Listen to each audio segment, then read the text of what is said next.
ይህ ኪታብ አተብሲሩ ፊ ዲን ወተምይዙ ልፊርቀት ናጂየት አን ልፊረቅ ልሃሊኪን የተሰኘው አቡል ሙዘፈር አልአስፈራይኒ የተባሉትና 471ኛው ዓመተ ሂጅሪያ ላይ ያ ማለት ተቅሪበን ከዛሬ 1000 ዓመት በፊት ገደማ የነበሩት ማለት ነው ያዘጋጁት ኪታብ ነው።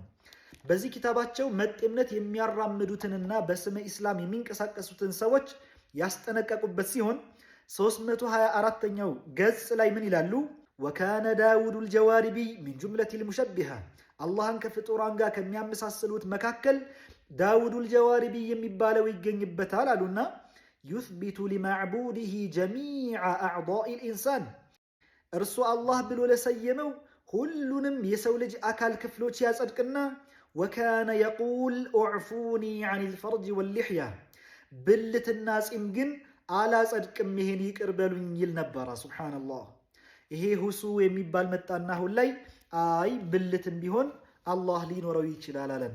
ኢና ሊላሂ ወኢና ኢለይሂ ራጂዑን። እኔ ያልገባኝ ነገር ውድ ወንድሞችና እህቶቼ ይህ ሁሱ የተባለው ሰው እፎይ የተባለውን ወደ ምንድነው ጥሪ እያደረገለት ያለው?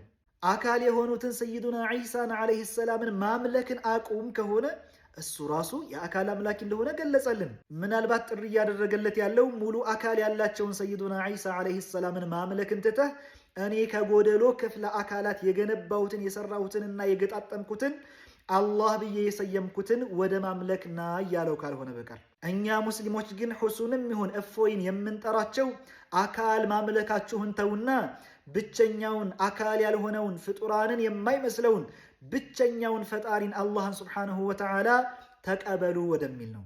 በዚሁ አጋጣሚ ውድ ወንድሞችና እህቶቼ እነዚያ በስመ ሱፊያ እየተንቀሳቀሱና ሙሸቢሃዎችን ወንድሞቻችን ናቸው አንለያይም እያሉ እሹሩ የሚሉት ሰዎች እንደ ሁሱ ያለውን ጣዖት አምላኪ ነው እንግዲህ ከሙስሊሞች ምድብ ለመመደብ እየተንቀሳቀሱ ያሉት።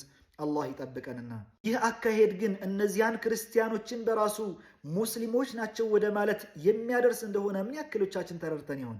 ምክንያቱም ይሄ ከተለያየ ክፍለ አካላት የገጣጠመውንና ጭንቅላቱ ላይ ያሰፈረውን አካል እንዲሁም ይሮጣል እያለ የሚገልጸውን አላህ ብሎ ብቻ ስለሰየመው ሙስሊም ነው ካሰኘ ነገ ከነገ በኋላ እነዚያ ክርስቲያኖች ሰይዱና ዒሳን ኢየሱስ ማለታቸውን ትተው ለምሳሌ አላህ ብለው ቢሰይሙትና ከዚያም ላኢላሃ ኢላላህ ቢሉ ሙስሊሞች ናቸው ወደሚል ድምዳሜ ሊደረስ ነው ማለት ነው።